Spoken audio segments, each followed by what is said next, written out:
Gracias por recibirme en sus casas y gracias por animarse a hacer esto conmigo hoy. Yo soy Tatiana Siles, Yana Tamayo y Walter Sotomayor en Brasil y Walter Aguado en Bolivia. Esta es una conversación grabada, pero la intención es que olvidemos que hay cámaras y micrófonos y solo podamos conversar. Yo puedo empezar porque soy más antiguo. Yo estudié en Cochabamba, en un colegio privado, el Colegio La Salle, y después fui a estudiar a la Normal Nacional Católica, que no me gustaban las disciplinas ofrecidas en la universidad en aquella época. Estamos hablando de los años 60, y me pareció muy interesante ir a estudiar filosofía en la Normal, aunque la perspectiva profesional se veía un poco complicada porque no me veía en el papel de profesor, pero sí me gustaba el hecho de poder entrar en contacto con todo aquello que me había motivado mucho en los últimos años del colegio, que era por qué estamos aquí, a dónde va el mundo, esas cosas todas, ¿no? Y yo creo que esos 4 años que pasé en la Normal Católica me enseñaron principalmente a leer. Tuve un amigo muy fantástico que es Cachín Antesana, que nos motivó a mí y a mis amigos del grupo de mi edad a leer literatura en una época en que estaba en alta el boom latinoamericano, es decir, Cien años de soledad, es decir, La ciudad de los perros, es decir, Rayuela, todos esos. Y al mismo tiempo había una situación complicada en el ambiente político porque todos los de mi edad estaban pensando que la única solución para un país con conflictos y con problemas como los que tenía Bolivia entonces era ir a la lucha armada. Entonces mi familia pensó que lo mejor que podía hacer es sacarme de Bolivia y traerme aquí al Brasil.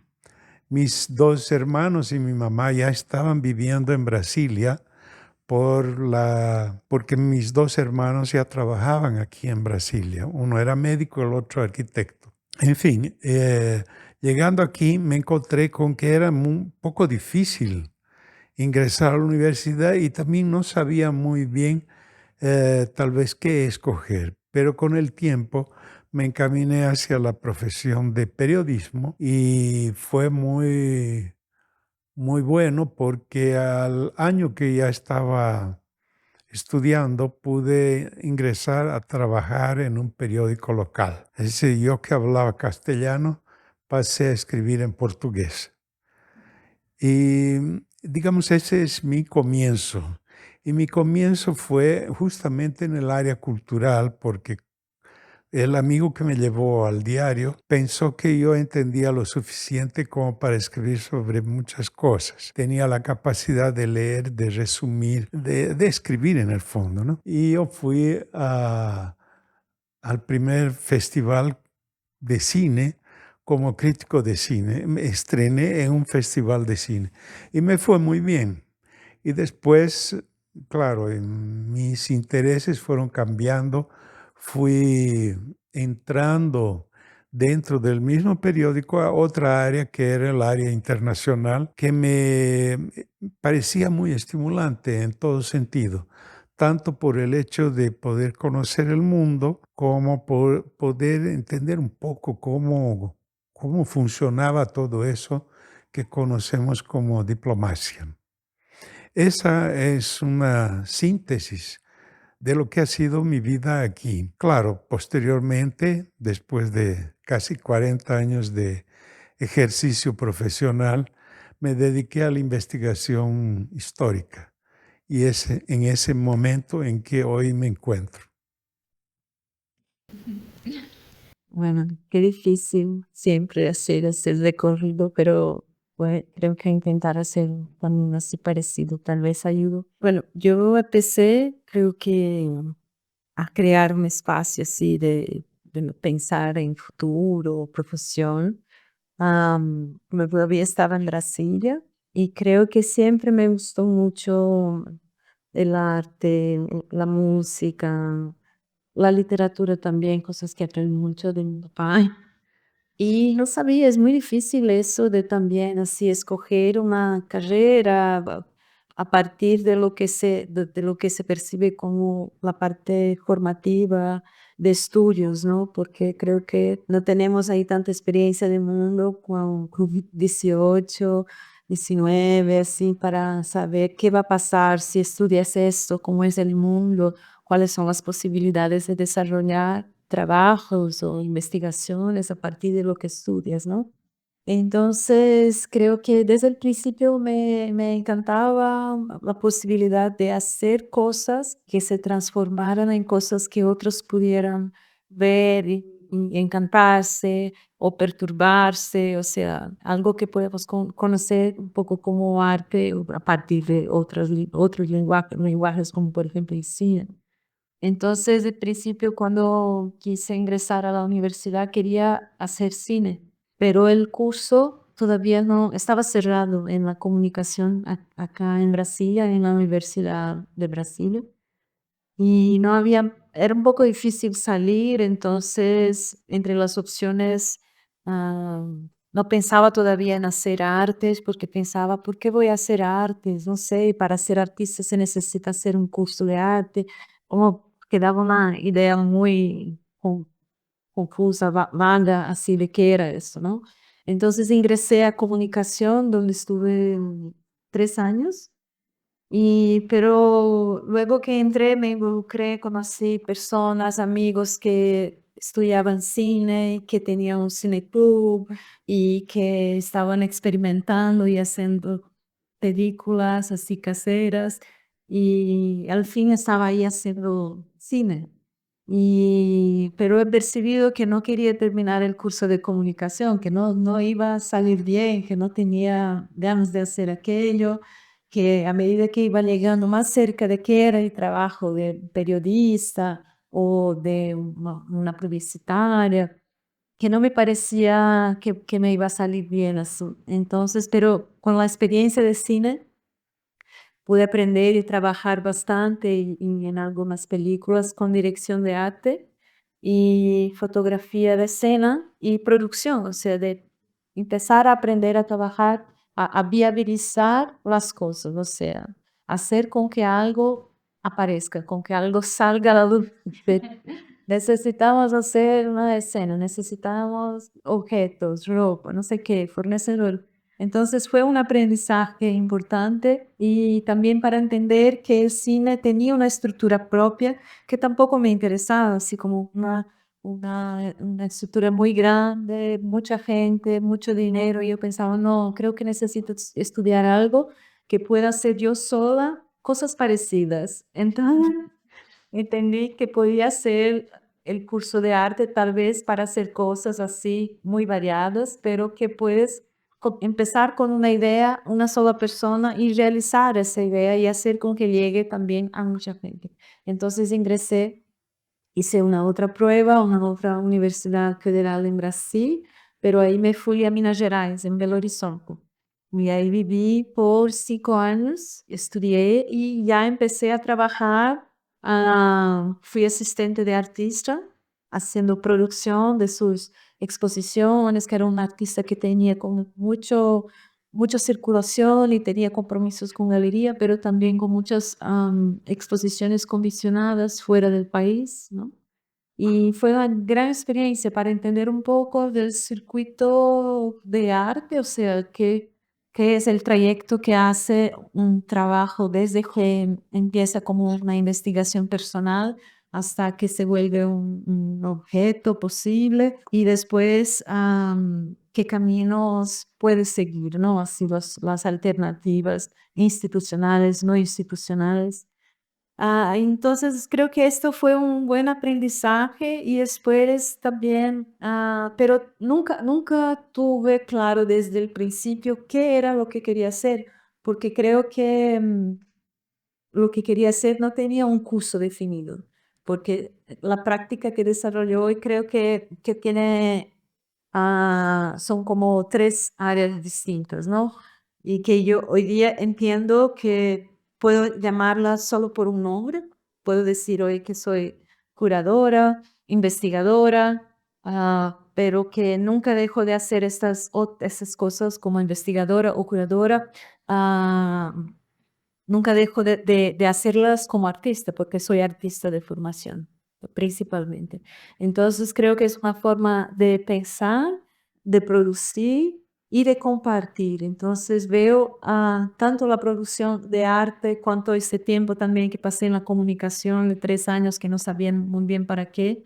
Veo que es muy importante para mí en mi trabajo de mediación, de producción de sentido y de producción compartida, o sea, porque entiendo que todo lo que hago para que sea compartido. Entonces, al fin, fue un trayecto así que siempre ha sido de formación. Siempre estudié después que me cambié a las artes. Hice una maestría, un doctorado, una especialización en artes visuales, pero entiendo que de alguna manera hice un camino que mezcló, que trabajó de manera híbrida entre la producción artística, la curaduría, la educación, la investigación. Entonces, yo creo que son prácticas que al fin no vas a encontrar en un curso solamente. Creo que encuentras en la vida experimentando y entendiendo las posibilidades, pero también las cosas que no están hechas todavía y que necesitan hacerse. Entonces, yo creo que fui un poco por este camino, sí. Yo creo que podrías hablar un poco sobre tu producción y la temática de tu producción. Yo creo que la Tati hablaba el otro día sobre identidad y todo, ¿no? Y me pregunté así mentalmente cómo es eso de pensar y sentir una cuestión de identidad, ¿no? Y creo que nunca ha sido muy claro para mí cuál era mi identidad, porque creo que son como cosas que pasan a la gente desplazada también, que está muy lejos de sus referencias así de tradiciones y todo. Nos fue ofertada la posibilidad de vivir y aprender y tener nuestras experiencias, ¿no? Y adaptarnos también a este país. Entonces, creo que siempre me sentí muy brasileña, pero al mismo tiempo sentía que había algo diferente, que hablábamos otra lengua en casa, que mis papás hablaban otra lengua, que mis abuelos hablaban otra lengua, que había memorias relacionadas con la comida, memorias relacionadas con algunos lugares, pero nosotros no visitamos mucho Bolivia. Bueno, yo no visité Bolivia en mi infancia, entonces eran memorias desplazadas, ¿sabes? Porque estoy empezando por eso de la identidad, porque creo que cuando empecé a hacer un trabajo y reconocer como un trabajo, como un cuerpo de trabajo, empecé por algo que no era una identidad propia, pero por las cosas que imponían identidad, o sea, por relaciones de poder que estaban puestas en el espacio a través de los objetos y de la arquitectura y de la ciudad. Y eso es muy marcante en Brasilia. Entonces, yo nací aquí, que es una ciudad súper joven, pero que a medida que iba creciendo no pude naturalizar crecer en una ciudad monumento. Entonces, yo creo que este es un análisis así un poco como tardía, pero que es interesante también pensar sobre identidad, que tal vez esta relación de poder así impuesto a través de estas estructuras que no son para nada naturales, ¿no? Y la escala de las cosas que se ponen en el espacio, yo creo que esto tal vez me atraviese bastante. Entonces, cuando empecé a ser artista y fotografiar, hacer como series más continuadas de trabajos, creo que la arquitectura ha desarrollado un rol muy importante, como una investigación de una problemática, de extrañar la arquitectura. ¿Por qué están esos objetos ahí? ¿Por qué naturalizamos tanto que las cosas tienen que ser así? Si no todo es así, no es exactamente una manera orgánica de vivir, ¿no? Y las ciudades concentran muchas diferencias y ambigüedades y contradicciones, y yo creo que eso siempre me afectó. Entonces creo que empecé a investigar las identidades impuestas para después, creo que hoy día es más fácil identificar que son identidades más personales, pero yo creo que nunca tuve una producción muy biográfica o personal así. Trabajé mucho a partir de una observación de estas estructuras arquitectónicas, de pensar críticamente el proyecto moderno nacional, o sea, cómo el modernismo llega a Brasil, pero después también pensando mucho los otros países de América Latina, cómo hemos introyectado los valores así de la modernidad, de los valores modernistas en verdad, ¿no? Que tratan de pensar que podemos resolver ciertas cosas a partir de una organización formal, ¿no? O sea, después que eso ya había sido, bueno, había fracasado en Europa con el nazismo, ¿no? Eso pasó mucho después en Brasil, en los finales de 50, retomamos esto como si fuera una posibilidad, crear una ciudad totalmente abstracta como Brasilia, ¿no? Y ignorar las contradicciones de un país lleno de desigualdades. Entonces creo que me molestaba esta cuestión de cómo la arquitectura fue usada para intentar convencernos de que estábamos caminando en dirección al futuro, ignorando un pasado muy complejo, muy violento, y esto en toda América Latina, ¿no? Entonces yo creo que mi trabajo, mucho de mi investigación como artista se dio en esta observación, pero muy bien humorada. Yo no trataba así de manera tan dramática, pero tiene un sentido del humor así para hablar de eso, ¿no? De cuestionar un poco los valores, así que ¿qué es identidad, no? ¿Por qué nos identificamos tanto con estos monumentos que fueron impuestos? Entonces, más en este sentido. Y después caminó por otros lugares, pero ha empezado con la arquitectura y después más, de manera más general, con la idea de proyecto de civilización, de Occidente. Yo he trabajado mucho con esta ciudad que es capital y es una capital de poder donde todos pretenden ejercer algún pedazo de poder, ¿no? Y al principio me parecía la cosa más natural que vivíamos cuando yo comencé a trabajar, vivíamos en pleno régimen militar.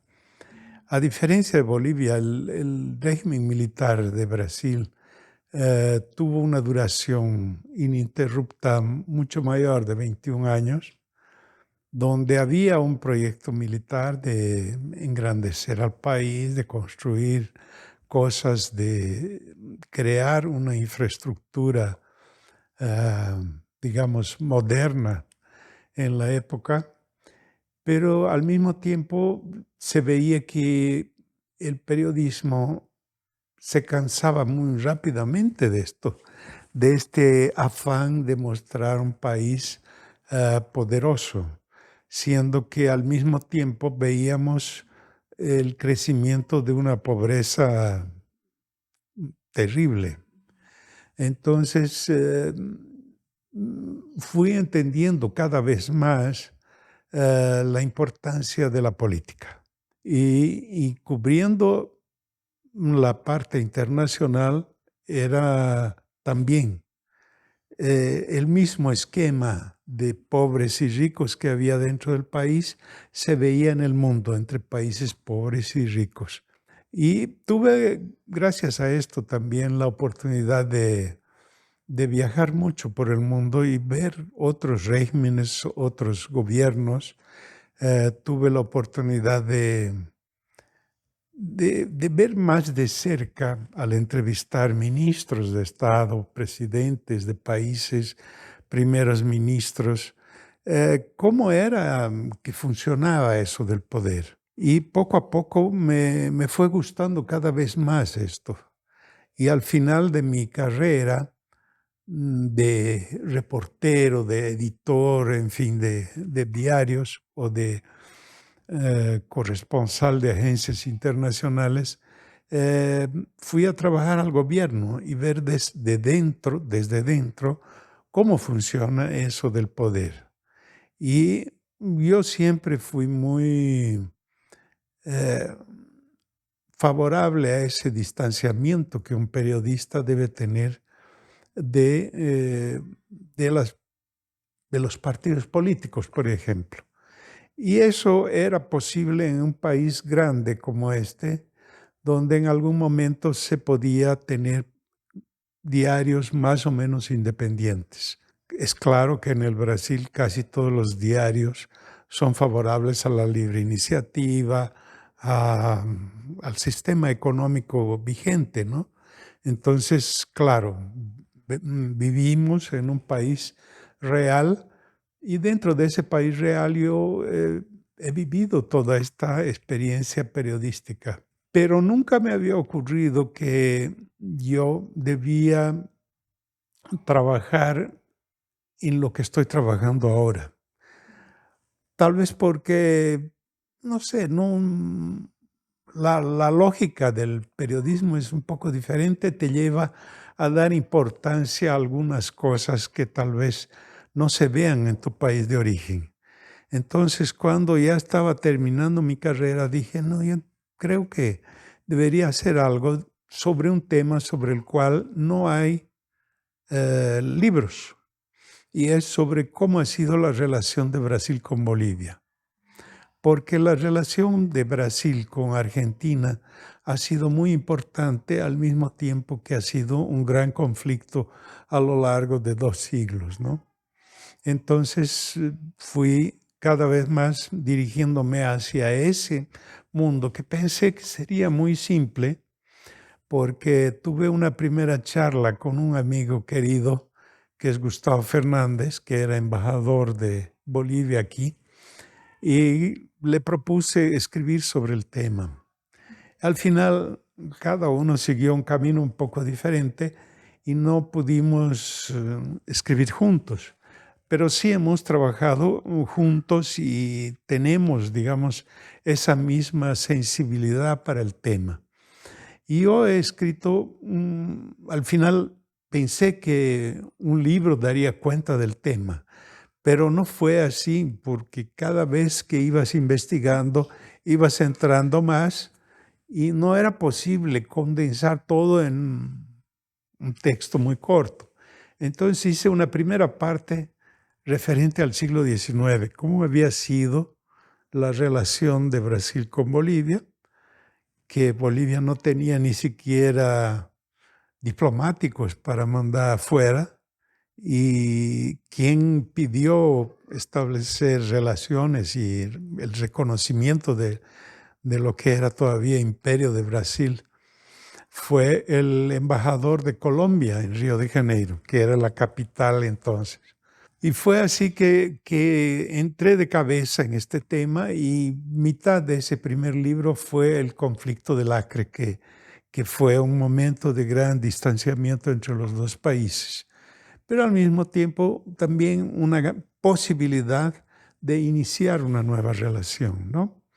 Fue una pérdida territorial bastante grande, pero también una compensación financiera importante para desarrollar algunas cosas en Bolivia, que en la época Bolivia era un país muy andino y muy minero, y el dinero que salió por el pago, por la indemnización que Brasil le dio a Bolivia, que eran 2 millones de libras esterlinas en 1903, acabó siendo financiadora de un ferrocarril que iba al Pacífico.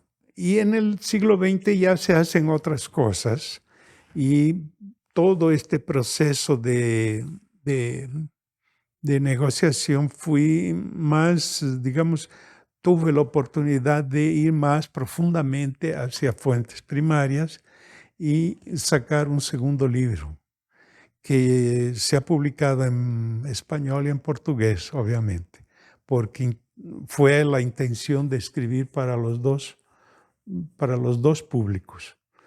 Ahora estoy trabajando en un libro que tiene interés especialmente para Bolivia, sobre los archivos del libertador Simón Bolívar, del mariscal Antonio José de Sucre, del primer presidente que en realidad ha sido el primer presidente de Bolivia, un extranjero.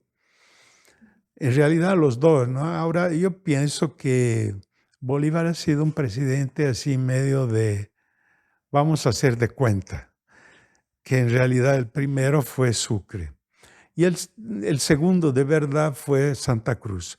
Sobre estos personajes estoy escribiendo actualmente y pienso que mucho de lo que estoy haciendo tiene una mirada un poco diferente. Y creo que la obligación de un historiador tiene que reflejar la mirada de su época, aunque eso no suponga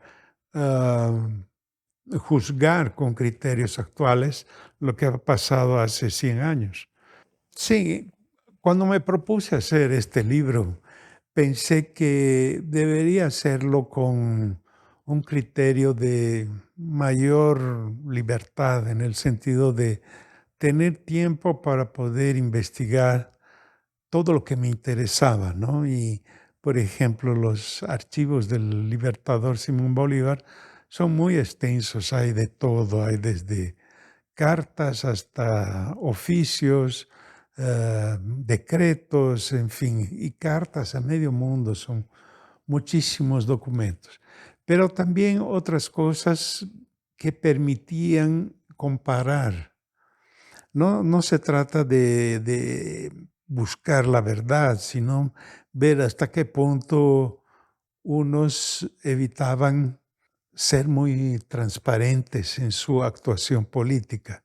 Y esto es muy interesante porque he tratado de profundizar el tema de por qué hubo tanta inestabilidad en un periodo de la historia boliviana y de la historia del Perú, que es una relación muy constante de Bolivia queriendo asimilar a Perú y Perú queriendo asimilar a Bolivia. Y al final yo creo que el punto final de este periodo histórico del que estoy tratando muestra más o menos que hay sí una idea de nación peruana y hay una idea de nación boliviana que continúan después de 1841, que es donde yo trato de poner el límite a mi libro, que será un libro relativamente pequeño que pretendo publicarlo este año y con la gracia de los achachilas llegar al público más que los anteriores, ¿no? Que los dos libros anteriores creo que tienen mucho más validez para quien estudia el tema, ¿no? O para quien trabaja con el tema. Y este creo que tiene la pretensión de llegar a un público mayor, de ser más popular. También pienso en ustedes como personas que hacen puentes.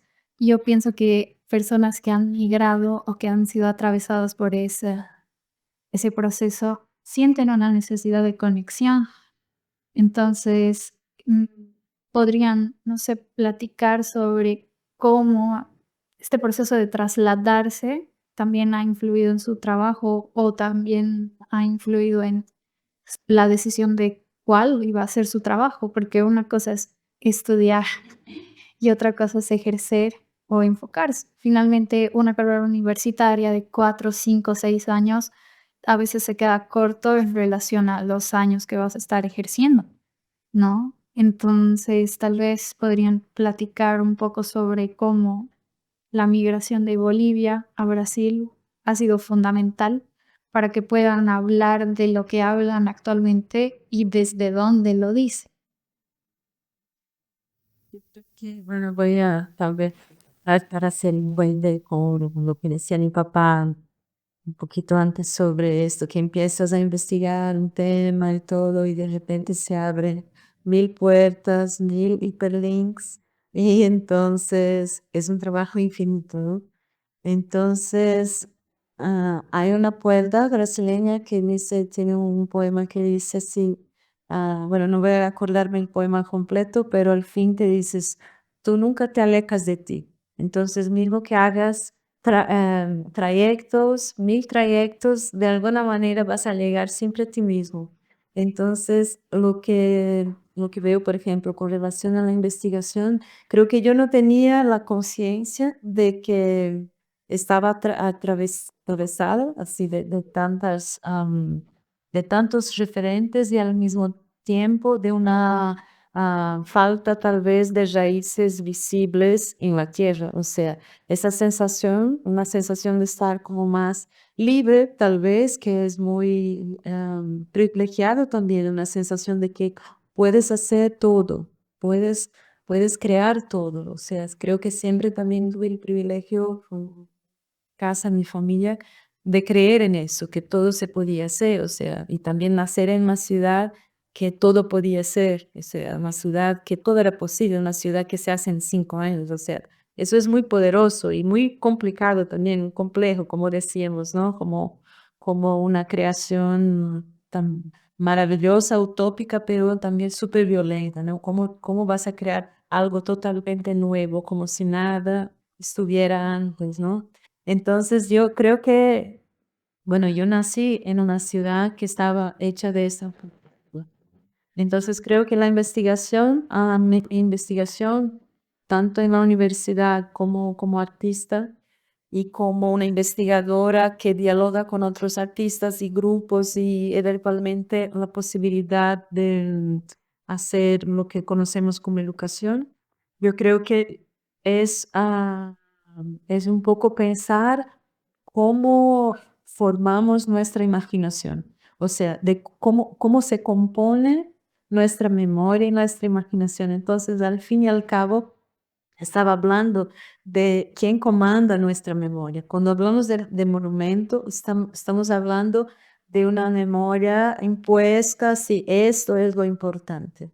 El monumento dice, ¿te acuerdas de eso? Para siempre. Esto es lo importante.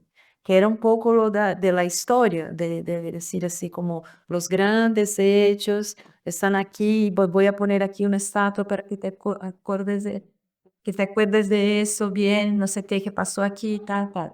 Pero también han pasado miles de otras cosas al mismo tiempo.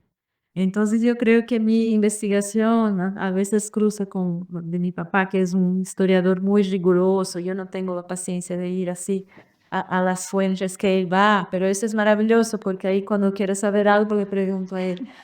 Pero para mí interesa qué nos despiertan, las formas, la materialidad, las cosas, y por qué se las ponen en el espacio. O sea, es sobre creación, pero creación de mundo real también. O sea, la arquitectura tiene un poder inmenso, ¿no? Entonces yo creo que empecé pensando sobre esas estructuras muy concretas, materiales, que coordinan nuestra vida cotidiana, ¿no? Como una estructura de poder que se inserta en la ciudad. Y fui un poco que amplificando eso hasta llegar a una idea más total de proyecto y quiénes son los idealizadores de ese proyecto y cuáles son las fuerzas que están junto con este proyecto que ha ganado durante tanto tiempo, ¿no? Entonces, al fin y al cabo, mi tesis, mi investigación de doctorado investigaba por qué el arte contemporáneo en el momento que yo escribía y hacía mi investigación, tenía una obsesión tan fuerte por las imágenes de ruina, un fetiche así del abandono, de la ruina, de las cosas derruidas, así, una melancolía y todo, ¿no? Entonces fui un poco detrás de eso que tenía también que ver con la forma entera, o sea, el monumento no se aleja de la ruina. ¿Y por qué? ¿No? ¿Por qué pensamos estas cosas? Entonces, hoy día lo que estoy haciendo hoy, dialogando con artistas de Brasil, de Bolivia, de Marruecos, es un poco pensar cuando conseguimos abandonar la nostalgia de una forma que nunca se ha completado, porque la ruina contemporánea, Robert Smithson, que es un artista norteamericano de los 60, ¿no? Que es un artista súper romántico en el sentido de que recupera la ruina mucho, habla mucho de la ruina. Habla que la ruina contemporánea es muy distinta de la ruina renacentista porque no es un objeto que se completa para arruinarse, se arruina antes de que se complete, porque vivimos en un mundo que vive de la especulación del espacio, o sea, son imágenes de abandono. Entonces, la conclusión que llegué al final de la tesis es que esta nostalgia no nos ayuda a vivir o a seguir o a mejorar el mundo que tenemos hoy con la materialidad y con las condiciones sociales, políticas que tenemos, porque nos prende a un pasado que ya no tenemos contacto y una idea de completud, de una armonía esférica casi clásica, ¿no? Donde se origina la ruina. Entonces, es como si quisiéramos tener la forma completa otra vez, pero esta forma nunca se va a completar jamás, porque las cosas no pueden volver a ser como si nada hubiera pasado. Entonces, lo que propongo al final es un poco de que vivimos en un estado de dispersión de informaciones y materias. ¿Y qué vamos a hacer con estos elementos dispersos? Yo no puedo ignorar que viví lo que viví, las lenguas que hablo, las culturas que habito, ¿no? Pero ¿qué puedo hacer con eso? O sea, nos exige un pensamiento más complejo de trabajar y soñar a partir de la dispersión y de formas incompletas que tenemos que completar nosotros mismos, mismo que sea con la ficción, con el sueño, con la política, ¿sabes? Con la intención. Entonces, creo que la cuestión de la migración, volviendo allí a tu pregunta un poco, es que yo creo que la cuestión de la identidad creo que se forma así como la idea de parentesco, no sé si se dice eso, Sí. así, parentesco, se forma también de intenciones, porque si pensamos que fue la modernidad extractivista, ¿no? Así, de la navegación, de la colonización de los países, ¿no? Por Europa, ha creado una serie de relaciones completamente improbables, ¿no? Entre seres, culturas, seres biológicos también, así, seres humanos y no humanos. Entonces me interesa hoy pensar en esto porque creo que ya pensamos y creo que nos fijamos bastante de los traumas, que sí, de la destrucción que ha causado esto y no podemos ignorar jamás, pero pienso que también podemos pensar en otras constituciones también, desde la proximidad y ah, de la solidaridad también, ¿no? Y de estos parentescos improbables, así, de estas aproximaciones que surgieron, por ejemplo, si mi abuelo paterno no hubiera ido a Bolivia de Palestina, nosotros no estaríamos aquí en Brasilia hoy hablando de esto. Entonces, un poco mi interés hoy de investigación es un poco pensar en estas otras rutas, otras cartografías posibles también para nuestro deseo y otras construcciones, ¿no? No pensar tanto desde la herencia de la destrucción y desde el saqueo también, porque eso ya sabemos, pero ¿Qué vamos a hacer con esto ahora? Es un poco lo que estoy pensando. En eso de la identidad, creo que durante mucho tiempo yo no sabía si continuaba siendo boliviano o si ya era brasileño. Y a mí me hacía mucha gracia cuando no identificaban mi acento extranjero, que es muy suave, digamos, ¿no? Hoy en día. Tengo más de 50 años aquí. A partir de la experiencia personal, donde acumulamos tanto una herencia cultural árabe y una herencia cultural boliviana, las cosas se acumulan. O sea, nos gusta tanto el picante de lengua como el guarjawali. O sea, hay cosas que pasaron a combinarse. ¿Y dónde se combinaron esas cosas? Se combinaron no aquí, sino en Bolivia.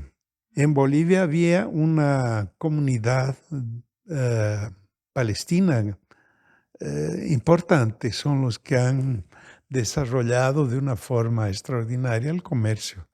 Aquí en Brasil también, aunque no han sido los palestinos, han sido los libaneses que han desarrollado el comercio en regiones donde no llegaban los medios de comunicación. Más o menos como la llegada de Melquíades a Macondo, hay lugares donde el Acre, ¿quién llevaba víveres y telas y novedades al Acre? Eran los árabes. Entonces, tenemos árabes por todo lado. ¿Por qué? Porque desde los fenicios son los artistas del comercio. Entonces, yo pienso que las identidades se van acumulando. En Bolivia todavía mucha gente piensa en la esencialidad étnica, cosa que hace mucho daño porque no existe más aquello que podíamos identificar como nuestro pasado. Ya se fue y es otra cosa, ya tenemos otro país y ese país está en constante movimiento, en constante mezcla de todo tipo de culturas que vienen a instalarse o a influir en la cultura original que teníamos. Entonces, esto está habiendo todo el tiempo. Y yo pienso que me he asumido como algo que está permanentemente cambiando, en el sentido de que en la política es lo mismo. En la política, el presidente de hoy no será nada parecido con el presidente de aquí a 20 años. Tendrán otros problemas, otros desafíos, otras realidades. Entonces, yo me identifico como una bisagra, como muchos de los que han emigrado de su país para ser puentes culturales. Aquí en el Brasil tenemos todas las nacionalidades imaginables. Y cuando yo llegué, me pareció muy reconfortante ver que había mucho extranjero en Brasilia, no del cuerpo diplomático, que es una realidad, digamos, que también es importante, sino de gente que había venido por algún motivo a vivir aquí. Y eso es muy interesante. Claro que el país siempre ha recibido mucha gente de otros países para contribuir a su desarrollo, pero sigue viniendo mucha gente de los lugares más diferentes. Ujú. Y, y ya para ir condensando lo que hemos ido tocando en la conversación, también les iba a preguntar cómo se sienten acerca del trabajo colaborativo. Finalmente, en una de las respuestas que daban, que era casi complementario su trabajo, y las cosas que uno no aborda, las aborda el otro. ¿Y alguna vez han considerado trabajar en conjunto para cierto tema o es algo que naturalmente piensan que se va a dar en el futuro o cómo se sienten al respecto? Yo creo que lo hacemos informalmente, un poco así como de consultar, como no sé, de proyecto, pero mi papá tiene sus proyectos así, sus libros de investigación, pero siempre creo que estamos nos consultando con nuestras curiosidades, ¿bien, mi filha? Sí, y compartiendo también muchas cosas, ¿no? Siempre hemos compartido mucho la música y no solo la música brasileña. Ella tiene digamos, un canal de investigación musical y el mío es un poco diferente, pero que de alguna forma se combinan. Lo mismo en lecturas, en novedades, en la vida diaria, ¿no? En política. Creo que siempre estamos en contacto, compartiendo, ¿no? Creo que es importante eso. Y creo que con la curiosidad de los consultados del mundo. Ujú. Y, me parece súper reconfortante que puedan, contar el uno con el otro para impulsar sus trabajos, aunque no estén como escritos formalmente como colaboradores, pero sí se pueda como catalizar cada una de sus investigaciones a partir de sus charlas cotidianas. No, quería agradecer, pues sí, porque bueno, soy muy tímida para las cámaras y los micrófonos, pero creo que es siempre bueno cuando alguien nos provoca con preguntas así que a veces creímos que ya respondimos una vez, pero cuando vamos a responder una segunda, una tercera, tenemos que ya estamos pensando o las cosas cambian de lugar, ¿no? Las cosas están siempre en movimiento, los deseos y creo que hay un propio movimiento de la vida, de cómo va el trabajo, qué es prioridad, qué te está provocando en el momento, ¿no? Pero siempre muy, creo que una conversación muy rica. Y gracias por la invitación, es un honor conversar contigo. Con- Para mí es un privilegio conversar con ustedes. Es un ejercicio diferente, ¿no? De la charla que tenemos habitualmente. Gracias.